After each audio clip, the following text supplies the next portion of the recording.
Episode 126 of the Interpretation Station is called to order. Welcome everybody to a new episode. Lovely to be with you again. Lovely to be with you. This is an episode specially for my followers with English-Spanish combination. Also, everyone is welcome. Everyone is welcome. You don't just have to have Spanish. We're going to get straight down to things today. So these texts we're doing today, and I've done this before recently, so I might have, if you've watched a couple of my other videos. So at my work, you see, I have to do what's called self-evaluation, where I basically evaluate my own performance, okay? And I have to then submit recordings of myself evaluating my own performance. Basically what I do in these episodes. So again today I'm going to be killing two birds with one stone. I'm going to be providing you with an episode of the Interpretation Station, and I'm also going to be doing this self-evaluation for myself, where it's a self-critique, because the statement we're going to do is actually, I did it myself at work.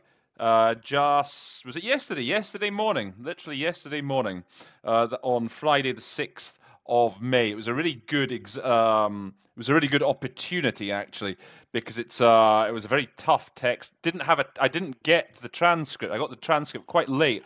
I only got the transcript of the text about halfway into the text. So it's good for you to be actually able to see how I sort of have to think on my feet, you know, when I don't have a text, don't have a transcript. Okay, what sort of techniques do I use to get through this this kind of thing? So yeah, killing two birds with one stone. Now, because as I say, the text, it's the meeting that I was in yesterday. It was called the International Law Commission. Okay, and that can be an absolute beast of a meeting to do. And when I say beast, I don't mean in a good way. All right, lots and lots of legal terminology. So I was in it this was maybe yesterday morning, it was maybe the third or fourth time I'd been in it last week. I tell you, the first meeting or two, I've done it in previous years, but you know, you forget, then they come round again. It's like, oh shit, here comes the ILC again. And always on the first meeting or two, you're really skating on thin ice, trying to remember that vocabulary from previous years. So thankfully, by yesterday morning, I was more or less, I was sort of back in the swing of it. And I'll give you a bit of background. I'll just set the scene for you a little bit. So this meeting started at 11 o'clock, and it's the plenary meeting. Okay, so with the plenary, the advantage is that they usually do give you the transcripts. Okay, they're quite long statements, but you usually have a bit of time to prepare them. So I come into the booth, and I see a Spanish. I look at the speakers list, and I see English speaker starting, and the second speaker is this guy, Marcelo Vasquez Bermudez. He's one of the experts of the ILC. They're independent experts, okay? And I see a Spanish text lying on the table, so I think that must be him, right? Start preparing it. Oh, cool. It's quite long. Okay, I'm hurrying through it a bit, but okay, should be fine. Should be all right. And then just as I'm finishing, okay, the first speaker finishes, and then the chair's handing over the floor. And then I see in the top corner that text I've been preparing, and it says, I think it says Concepcion Hernandez. And I think to myself, that's strange. I could have sworn I saw something Vasquez Bermudez. And then I sort of think to myself in that moment, oh, they must just have got something confused. It's Latin, it's Latin American. I mean, it'll be fine. And then like the guy starts speaking, and okay, the first sentence or two is similar-ish, but then it dawns on me. There's this horrible moment when it dawns on you that, oh shit, it's not the right statement that I've been preparing. All this time I've been preparing, and it's not him, because he hadn't actually handed his statement in. Now, on the other hand, because some of these statements tend to be quite similar, at least in preparing Miss Concepcion Hernandez's text, I'd got some of that vocabulary rolling around in my head. So I was in with a chance. Okay, it wasn't the end of the world, shall we say? But so anyway, it was good. So the text eventually came in about halfway through, but it was a really good challenge, really It's a good statement. As I say, lots of legal stuff. Don't know how far we'll get through it, because altogether it was 21 minutes long. So we'll just see how the episode goes, see how much we get through. Now, yes, this ILC, International Law Commission, lots of stuff in Latin always. It's one of these sort of things, as you can imagine. It's all these legal experts chatting away. There's some, I guess they're the best in the field, shall we say. Lots of Latin. Things like, I'll give you an example. It's all based, actually, sorry, let me say first of all, it's all based on what is called the Vienna Convention on the Law of Treaties. Here you can see the Wikipedia entry. You can call it the VCLT. It's an international agreement regulating treaties between states, known as the Treaty on Treaties. So, did you know that existed? Yeah. It's a rule book on rules, basically. Considered a codification of customary international law. Okay, this is an expression that comes up a lot. Ley consuetudinaria in Spanish. Okay. And yeah, so they talk about things like, so they're always talking about peremptory norms of general international law, jus cogens. Okay, yeah. Now, what's a peremptory norm? Well, in Spanish, it's a norma imperativa, and it's the same in French. Then they talk about things like, let's see, some of the more interesting ones. Ne bis in idem, double jeopardy. Pacta sunt servanda, the responsibility to honor a treaty. Ut possidetis juris. Don't know what that one is, I can't remember.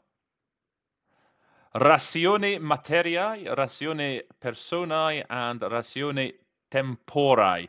Not 100% certain what that's to do with, but I know that in a criminal case, the ratione materiae is to do with the implements used in a case, the actual physical evidence.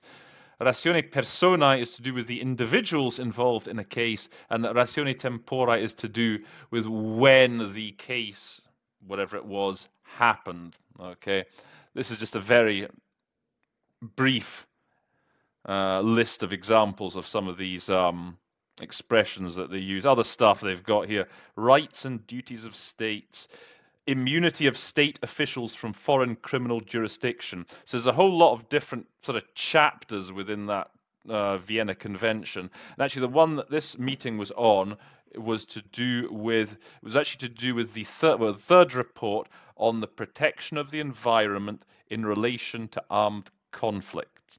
Okay, that's what the specific subject of this was. Now, what I'm going to do is, before we get into it, I suggest that you practice this at home. You know, if you want to become a UN interpreter, this is the kind of thing you want to be aiming for ultimately. And you can try the whole 21 minutes if you like. But let me give you just a little background vocab before you start. All right. So the special rapporteur in this case is a woman called Maria Leto. You'll hear her name mentioned. Then they're going to talk about the Comité Internacional de la Cruz Roja. Okay, the International Committee of the Red Cross, the ICRC, and you can start calling it ICRC straight away. You can use for the International Law Commission, you can just call it the ILC straight away. And the speaker is going to be going through, in this report, there's all these principles, draft principles in the report. So they're going to be talking about draft principles, proyecto de principios. And then some of these principles, it'll help you to just have the name of a couple of the principles. So principle 1, ámbito de aplicación, is the scope. So I had this to go by at least. I had the actual report in front of me, so I was able to sort of follow it along a little bit. Principle 2, el propósito, was the purpose. Principle 4, zonas protegidas, protected areas. Then there's going to be mention of, okay, this is always mentioned at my work, Oficina de la Alta Comisionada para los Derechos Humanos, Office of the High Commissioner for Human Rights, that's OHCHR.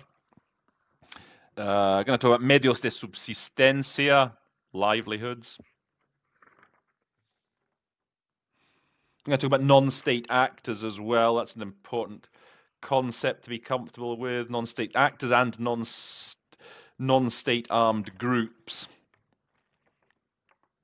non-state actors, I think you'll hear me refer to them as NSAs. Okay, that is a legitimate acronym to use, and that'll do you. That will do you for now, at least in the part that I'm going to be covering. So, I advise you then, give it a try. Take note of those words, record yourself, and then come and listen to the episode, and I'll take you through what I did, and you can sort of cross-check your performance with how I did and with the tips that I'm going to give you. So without further ado, let's have a look at the text. So you should be able to see it here in front of you. Okay, Marcelo Vasquez Bermudez. Okay, he is our man. And yeah, let's listen to what I said, and you can help me evaluate my own performance. Haha. All right. So here we go. Thank you very much, Chairman. I want to first thank Madam Leto, Special Rapporteur on protection of the environment with respect to armed conflict, for her third report on the theme, for her presentation in the recent days. Okay, so here it's almost dawning on me as I speak that, oh my God, all that last 20 minutes I'd spent preparing that statement, turns out it wasn't Mr. Vasquez Bermudez's statement. But okay, taking a deep breath, just collecting my thoughts and just preparing myself to forge ahead. One minor note, I just dropped the Leto, the Maria, okay, I just got Madam Leto, okay, so I'm already thinking, oh my God, I've got to do a lot of, I've got to do a lot of cutting out here, a lot of editing, so you'll see how I do that as we go along. It's a report which tackles very systematically and in detail the comments and observations of states from international organizations, entities like the ICRC, and other civil society entities. Okay, so again, you can hear papers shuffling around here. I'm probably looking for I'm looking for the report. I decide with the Comité Internacional de la Cruz Roja. I'm going straight for the acronym, this ICRC. Everyone knows what that is. Which have spoken out very positively on the draft principles and the commentary approved in the first reading, and also they've, in addition to the suggested amendments, the third report. Okay, se han pronunciado. I usually just say, yeah, I've spoken very positively. Spoken very positively. Look, in Spanish, you see how many words there are. Se han pronunciado de manera muy positiva. 1, 2, 3, 4, 5, 6, 7 words. I've just said that who've spoken very positively. Okay, 3 words. I'm not following the Spanish syntax really. I'm just trying to compress it, make sure the whole meeting stays there, but just reducing the number of words. By the way, one thing I maybe should have said at the start, they'll talk a lot about these comentarios. Okay, it's actually a commentary. So it's like in the treaty, you get like the article, and then you'll have a commentary. In the commentary for each article, it'll just say why this wording was chosen, not this other wording that was suggested by such and such a delegation. We thought this was better. So each article of the treaty has its commentary. So that's what he's referring to there when he talks about comentarios. And again, he has efectuado algunas sugerencias de modificación. So I just said the proposed amendments. Okay. Report is an excellent basis for the ILC to successfully carry out its second reading of the draft principles in the current session on this important and complex theme. So whenever they talk about periodo de sesiones, okay, in English it's just we just call it the session. We don't say in the current period of sessions. We just delete that, okay? We just leave that out. In the current session on this important complex theme. And again, Comisión de Derecho Internacional, I've just gone straight to the ILC. Congratulations to Madame Leto for her outstanding work over these years. Based on the comments and contributions received and follow the analysis made, the rapporteur proposes certain amendments to the draft principles, which I think generally are constitute improvements. For that reason, my statement will be brief. Again, I just call her the rapporteur. Everyone knows she's special, okay? Goes without saying. Have proposed, okay, de manera general, which generally constitute improvements, okay?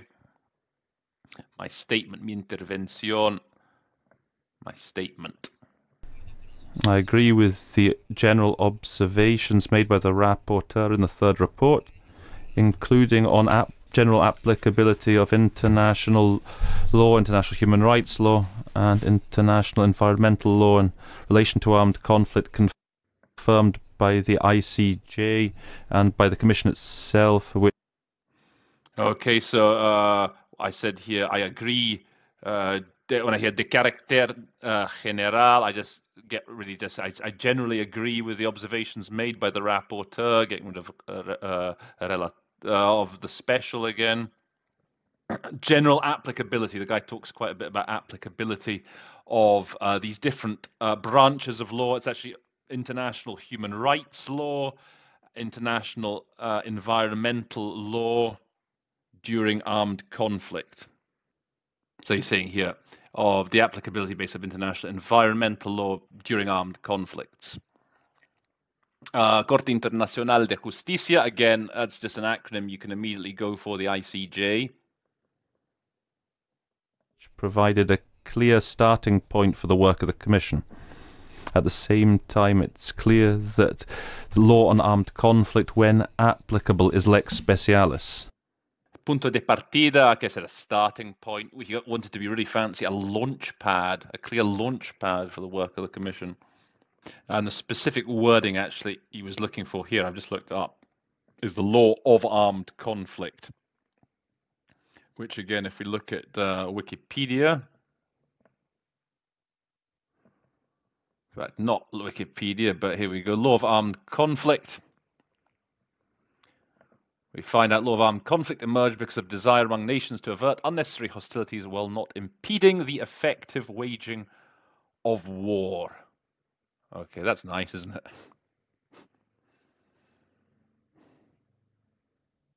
Its objective is to protect prisoners of war, the wounded, and the sick, including civilians. So that's called the law of armed conflict. So I've learned something myself. I think I was talking about law on armed conflict, but never mind. And here's this first mention. Here's our Latin comes in here, lex specialis. Also, on general applicability of the draft principles to different kinds of conflicts, it depends both on the theme and the fact that in addition to being based on law and armed conflict, the theme also reaches out to other themes of international law which don't distinguish between international and non-international armed conflict.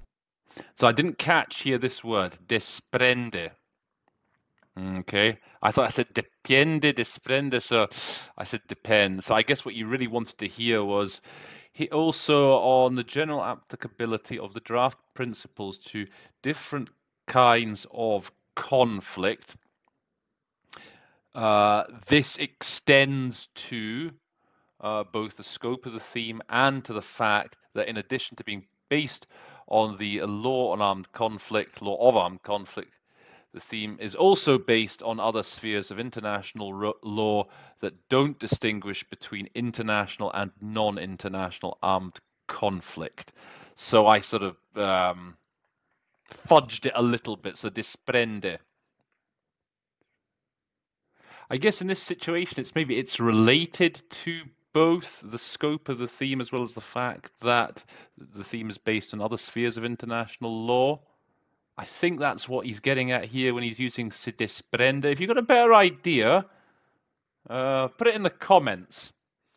So I looked it up there in word reference, and so my reading is that the general applicability here is the product of, one of the byproducts of the scope of the theme and the hecho de que el tema se base también en otros ámbitos. Okay, so correct me if I'm wrong in the comments. Let's go on.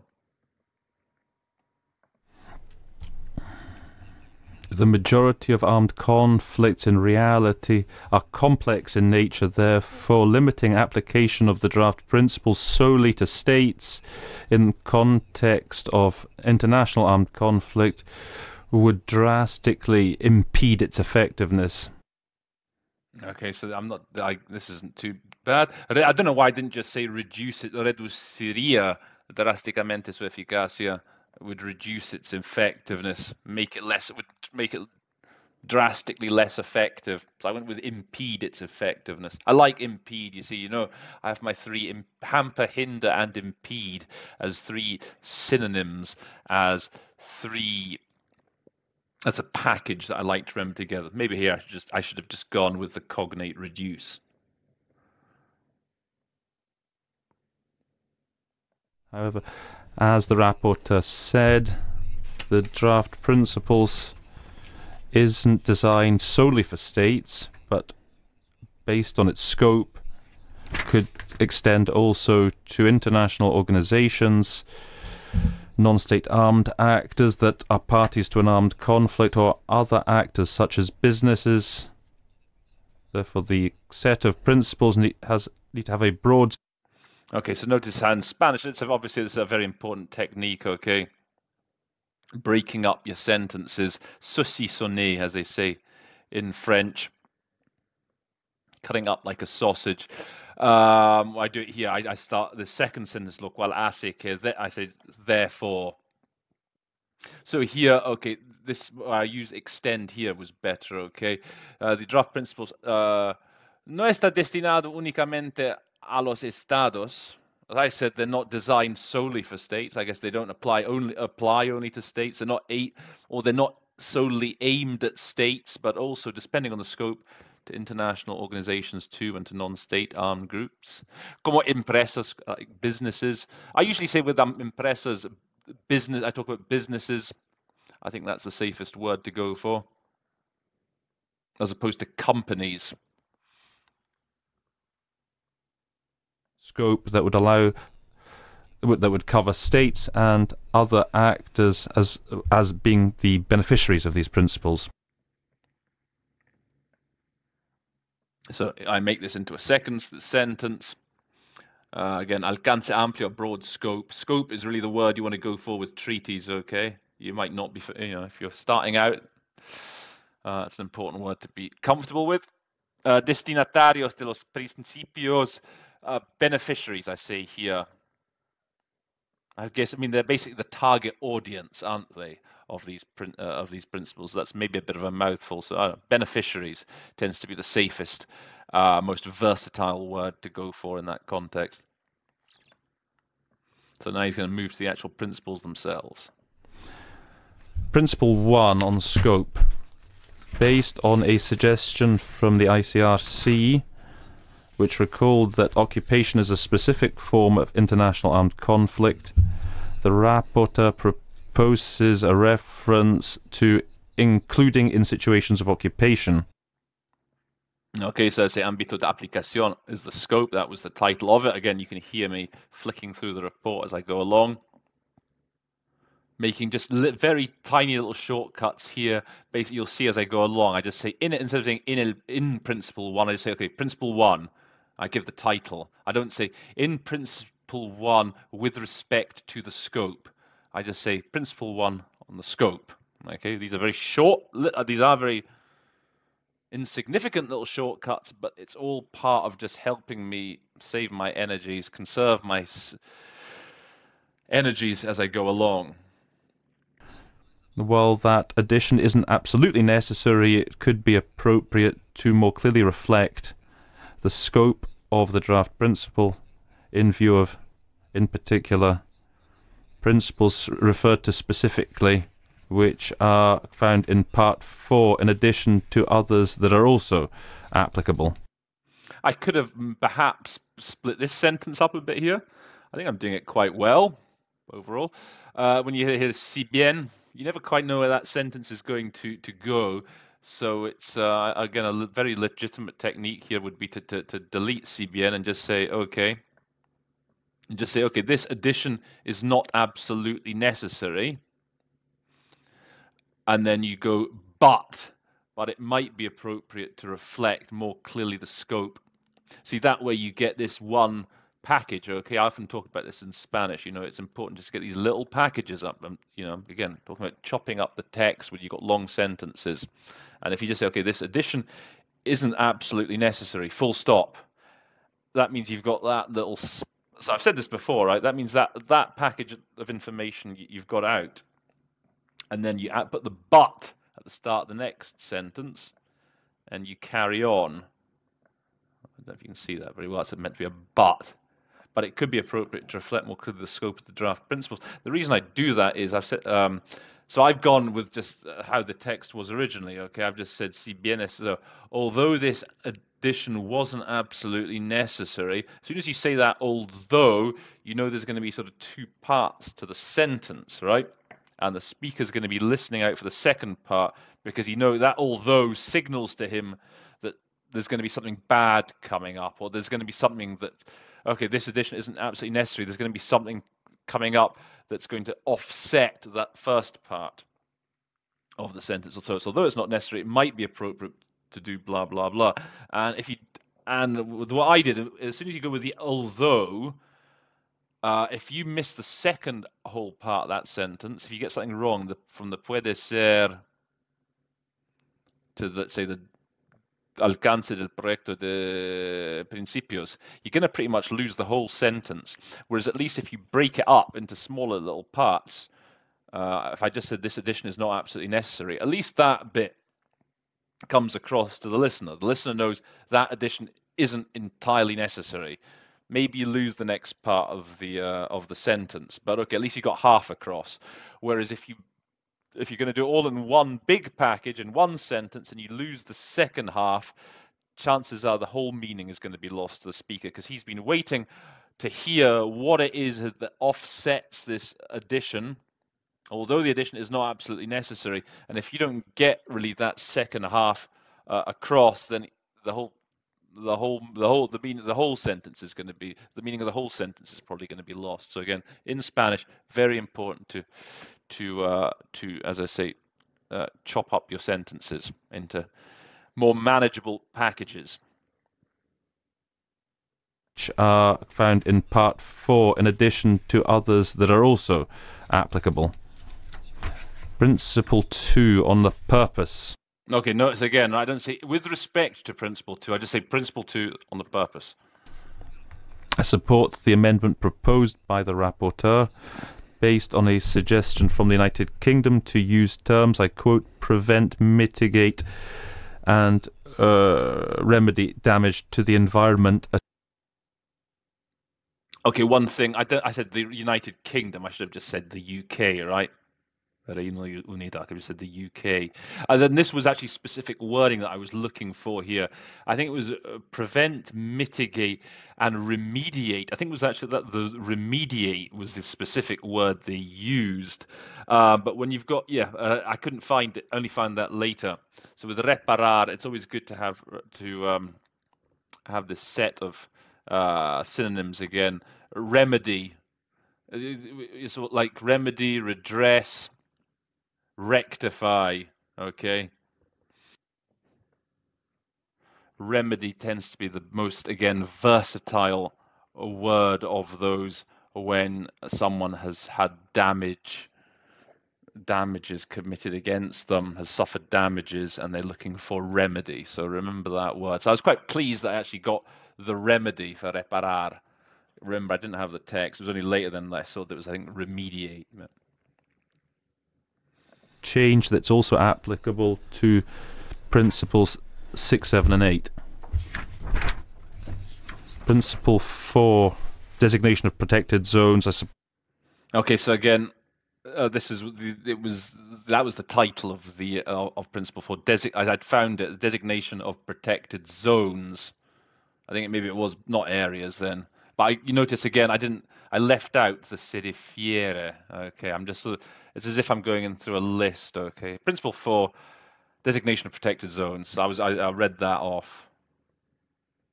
Support the proposal of the rapporteur to reformulate the reference to the importance of environmental and cultural importance when it comes to states designating them as protected areas through agreement or through other form, so that, as the ICRC pointed out, that the overlap between environmental importance and cultural importance are not exclusive, but... Okay, tricky. This, again, long sentence here. Lose it a little bit at one point. Coincidencia. Maybe I could have said the overlap. Maybe the consistency between the importance, the environmental and cultural importance. Actually, I think overlap was perhaps the best choice. I'm looking on word reference again, and that's one of the solutions that features highly.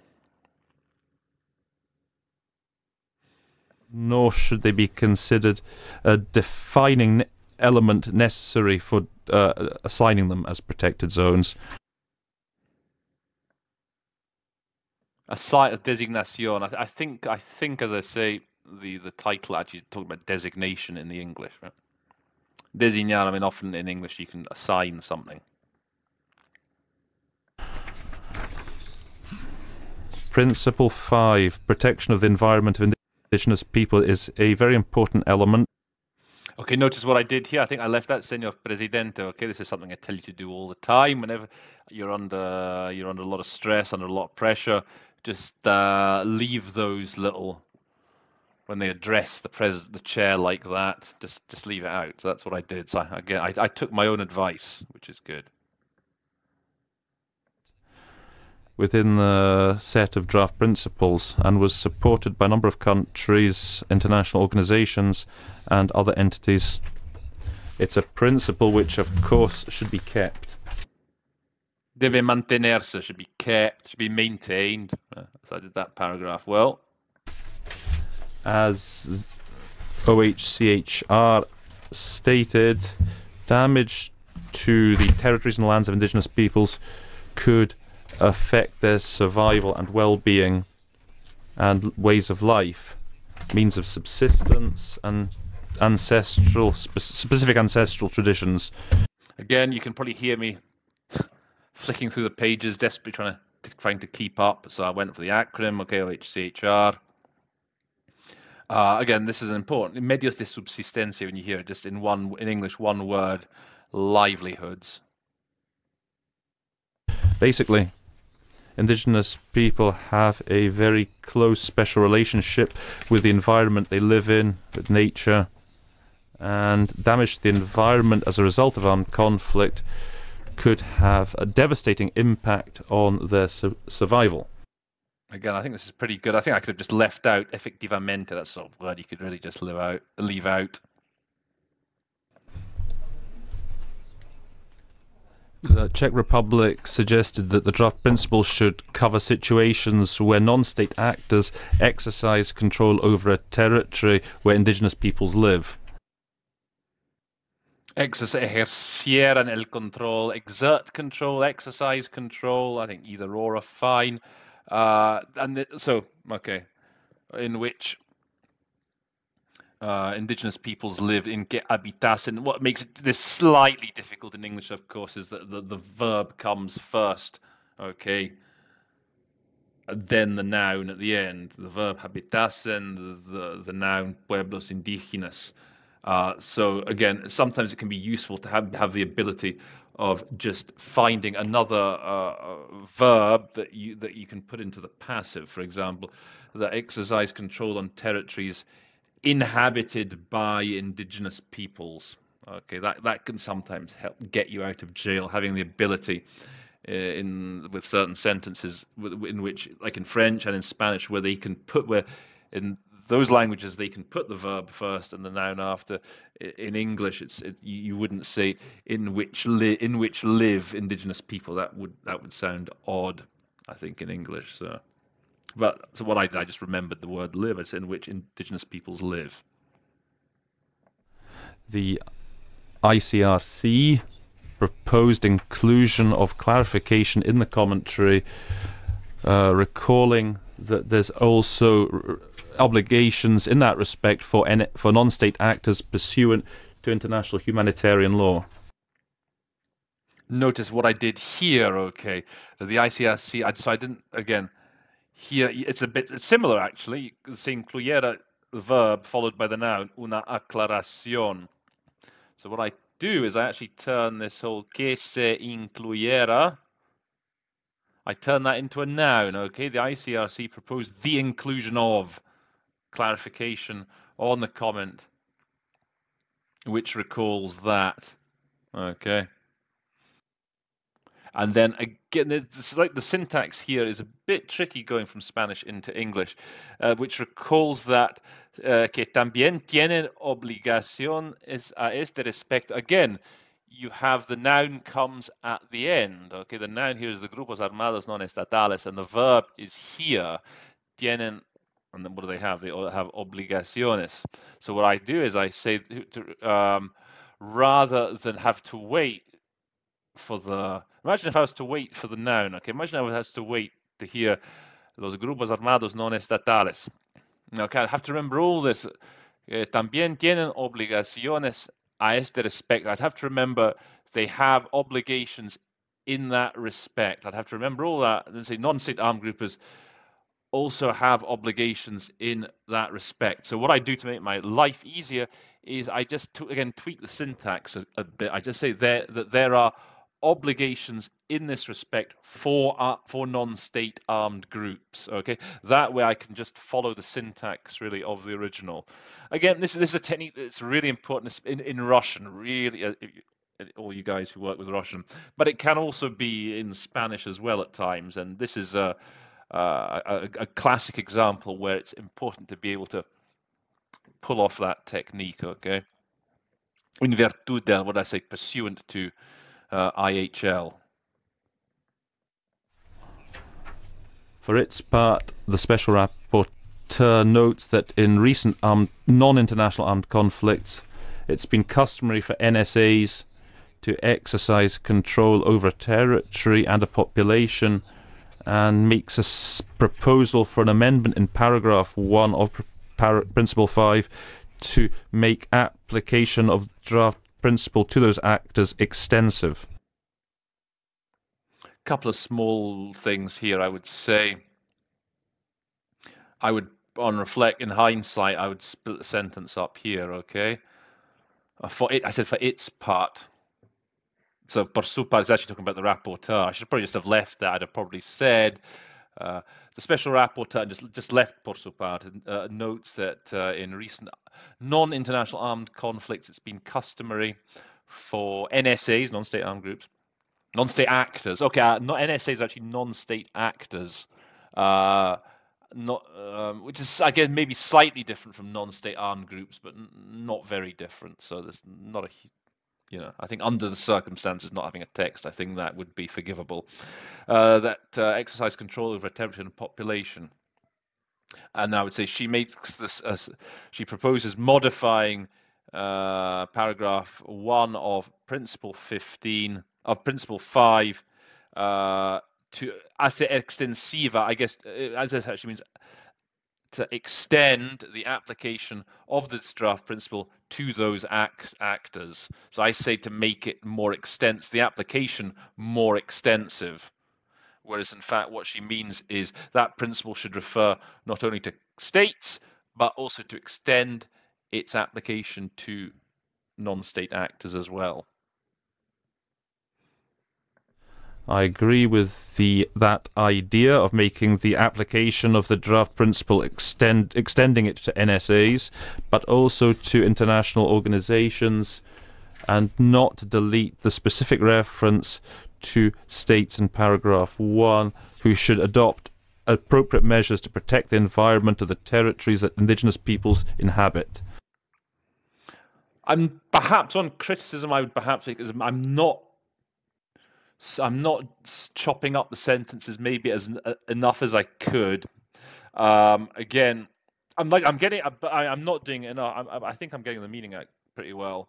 Again, you see, if in hindsight, I'd maybe say I agree with the goal of extending application of the draft principles to non-state armed groups, but also to international organizations.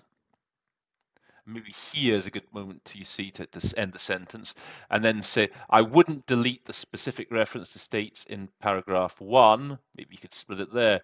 They need to adopt appropriate measures to protect the environment of territories inhabited by indigenous people. So I think you could probably split that sentence from concuerdo to indígenas here. You could probably split that into 3 sentences. Rather, it might be more appropriate to add a reference to other actors in paragraph 1 of that draft principle. Conveniente, by the way, it's always good to just have a... You wouldn't really say in English, it might be convenient to add a reference to those, to other actors. We wouldn't say that really in English. It might be appropriate. Appropriate is a good sort of, again, versatile word that that is most appropriate in this situation. Now, in view of the fact that adoption of appropriate measures could be taken, including during an armed conflict, it's appropriate that I welcome the proposed amendment to paragraph 2 of Principle 5. Interesting what I do there. Okay, so again, it's this es conveniente. Okay, so I start with appropriate, but so what's appropriate? The modification proposed by the rapporteur to paragraph 2 of draft conclusion 5. So I sort of correct myself. Maybe I could have just gone, it's appropriate, the modification proposed. Then I sort of change it. I turn es conveniente into a verb. What he's saying is he likes it, okay? He's fine with that proposal. So I say, I welcome the modification proposed by the special rapporteur. So that's another trick, if you like, that again can help you. Although I did it a bit clumsily, shall we say. It would have been better if I just, said, we welcome the modification. Once I'd started with it's appropriate, it always sounds a bit nasty when you correct yourself, but sometimes it happens. To not limit adoption of measures solely to post after the conclusion of armed conflict, given inter alia the lengthy duration of contemporary armed conflicts. And again, I'm luego de la terminación. I said, what did I say? After, post, after. Okay. Try not to correct yourself too much. Draws a bit too much attention to yourself. But I'm using good words. I'm pleased with the vocab I'm coming out with here on the fly, as it were. The changes proposed by the Special Rapporteur to Principle 6 with respect to agreements on the presence of military forces seems relevant, both in the title and in the text, based on a proposal from the United States that would improve the wording. Again, I think this is good. Notice again, tiny little edit that I made. I just left out meh, okay? Why did I leave out the meh? Why didn't I say to me? Because I think if you say the amendments proposed seem relevant, both in the title, I mean, that you're saying basically they seem relevant to me. So again, it's just sort of intuitive, shall we say. And for that reason, I didn't bother to add to me.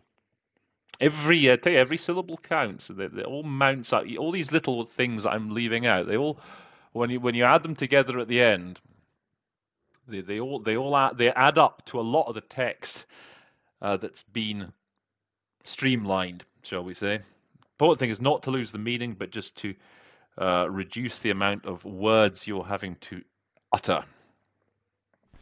Principle 7. Again, I didn't say in Principle 7. I say Principle 7. Peace operations. No, I didn't even say on. I don't even say on peace operations. I just say Principle 7, peace operations. The UK suggested that the words, the negative environmental consequences thereof, be replaced with environmental damage caused by such operations. Proposed in line with the special rapporteur believing that it would improve the text, that is also a suggested amendment that I also support.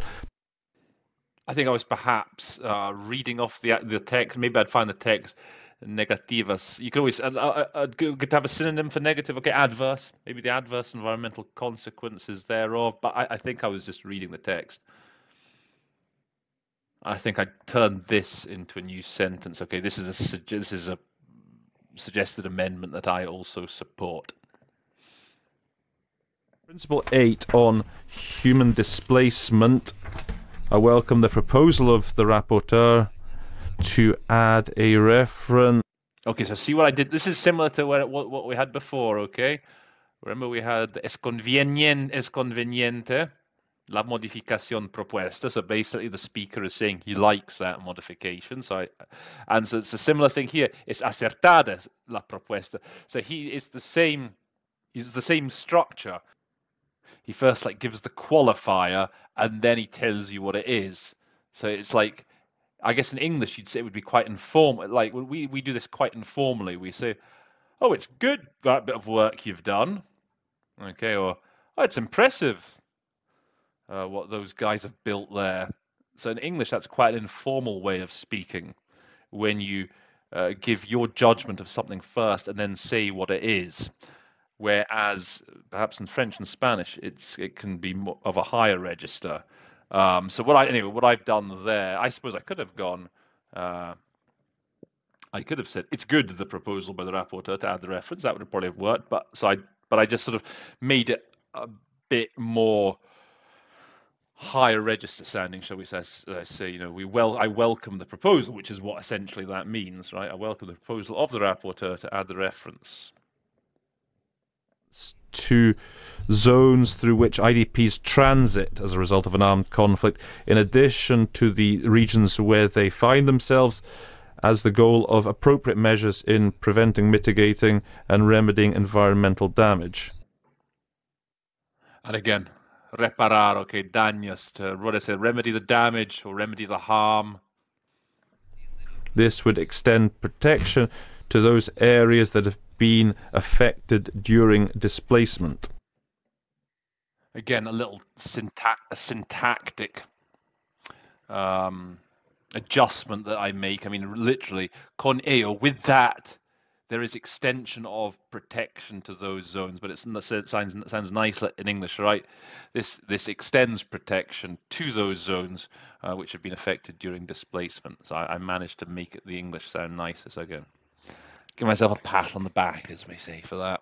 And I'm going to carry on a little further. So I think at this point the text was delivered, and I was actually able to find where I was, and obviously it became significantly easier. So significantly easier when you've got the text in front of you. But I'll do another paragraph or two and see what else comes up of interest. Principle 9 refers to state environmental damage caused by an internationally wrongful act of a state. Okay, notice at this point, so I've now just deleted the draft. I'm not even saying draft principle. I say, okay, principle 9 refers to the responsibility of environmental harm, and this un hecho internacionalmente ilícito, okay, internationally wrongful act.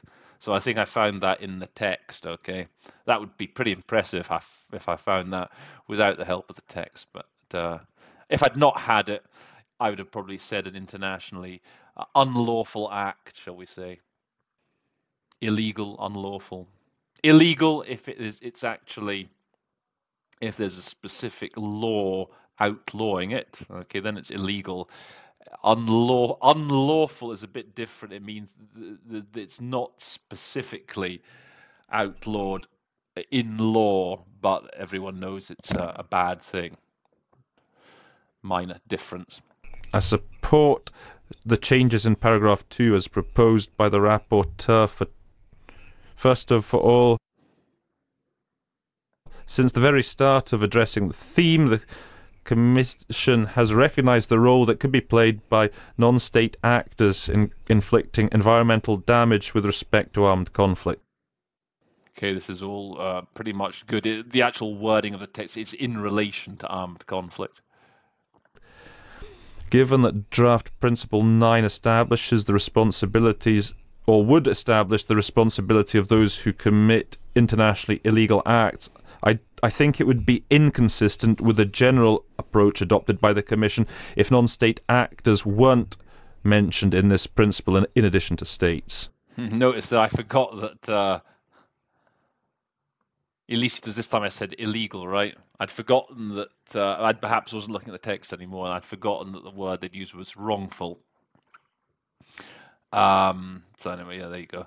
And then, okay, creo que no sería coherente. So again, this is something you can do in English rather than saying, I think it would not be consistent, which is, you know, in English, if we think something is not, we tend to say, I don't, maybe I would say, I don't think it would be consistent. That's a little, maybe for you non-English native speakers, that's a little nuance that sometimes only native English people get. That we tend to say if something is not something, we will tend to say I don't think. We'll say I don't think this is a good idea.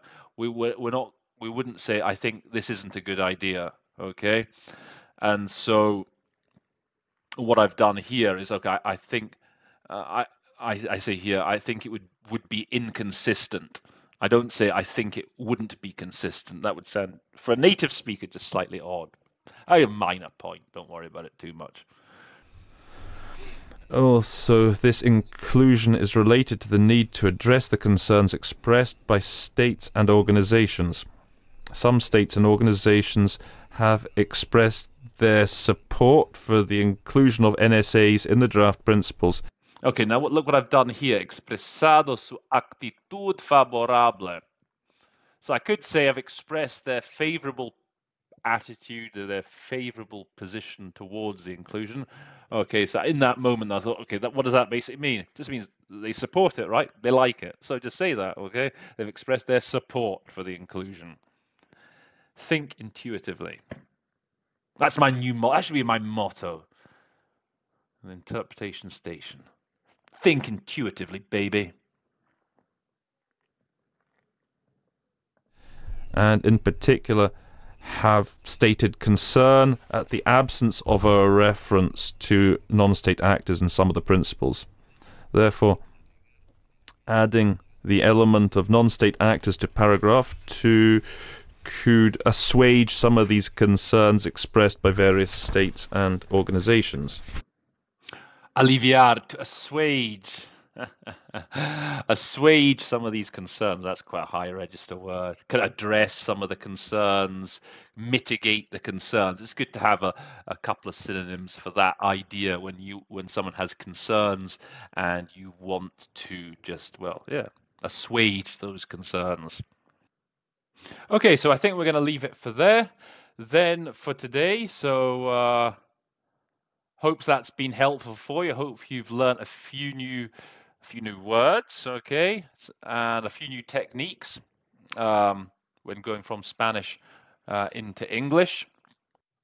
Again, if I had to give us just to sum up in conclusion, so I do like in general, on the positive side, I'm generally very pleased with the vocabulary that I chose in the moment, and getting words, you know, just these using these words like, okay, conveniente, appropriate, turning these and the way I did with some of these constructions when we talked about, you know, es acertada, blah blah blah, es conveniente, blah blah blah, saying we welcome, that sort of technique I thought I did very well. And also this right at the end, expresado su actitud favorable, to express our support. So I think intuitively, these intuitive solutions, I think I did pretty well with. The criticism that perhaps I would make, I was correcting myself here and there, which again, something you want to try and minimize, wasn't perhaps chopping the sentences up as much as I could have done. Would perhaps want to focus a bit more on that. But yeah, I think generally, I think that was a pretty good effort. To any auditors who might ever get round to watching this video, to make sure that I've been a good boy and that I'm doing my homework properly. Guys, if you've enjoyed the show, And if you've learned something from this episode, please do like, share, and subscribe. Please do also in the comments below, put down any suggestions that you might have, any new words, any new expressions that you have learned during the show. In particular, this desprenderse. Does anyone have a good solution for se desprenderse? Where was that? Sobre la aplicabilidad general del proyecto de principios a diferentes tipos de conflictos se desprende tanto del alcance del tema como del hecho, blah, blah, blah. Okay, if there is any better solution than what I gave, please do, as I say, put it in the comments. With that, well, that's pretty much it for today. So, guys, all that remains to be said, therefore, is that episode 126 of the Interpretation Station stands adjourned.